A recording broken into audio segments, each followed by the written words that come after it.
কাইনমাষ্টাৰ video' এডিটিঙৰ পৰা watermark কেনেকৈ remove কৰিব পাৰি এই বিষয়ে মই আপোনালোকক আজি দেখুৱাম এই ভিডিঅ'টোৰ ভিতৰত।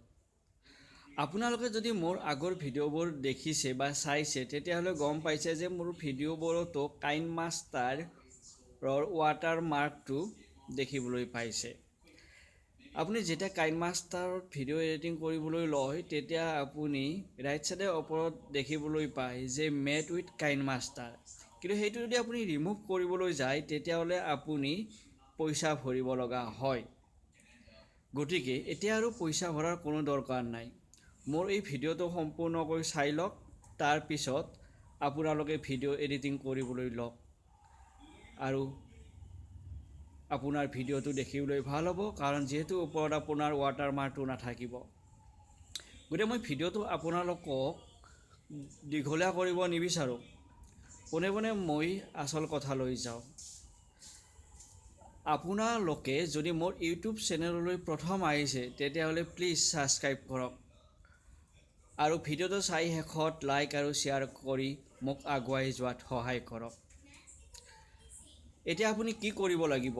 ৱাটাৰমাৰ্কটো ৰিমুভ কৰাৰ কাৰণে আপোনালোকে একো কৰিব নালাগে। যদি আপোনালোকৰ কাইনমাষ্টাৰটো ইনষ্টল কৰা আছে ৱাটাৰমাৰ্ক অহা, তেতিয়াহ'লে আপুনি সেইটো আনইনষ্টল কৰি দিয়ক। আৰু মই ডেছক্ৰিপশ্যনত এটা লিংক দি দিছোঁ, সেই লিংকটোত গৈ আপুনি নতুনকৈ কাইনমাষ্টাৰটো ইনষ্টল কৰি লওক।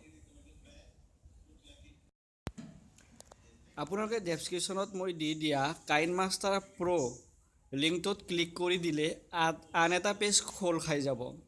তাত আপুনি দেখা পাব ডাউনলোড নাও বুলি, সেইটো আপুনি ক্লিক কৰি দিব। ক্লিক কৰি দিলে আপোনাৰ কাইনমাষ্টাৰটো ইনষ্টল হৈ যাব। এনেকৈ আপুনি ইনষ্টল কৰি লওক মই দিয়া লিংকটোত ক্লিক কৰি।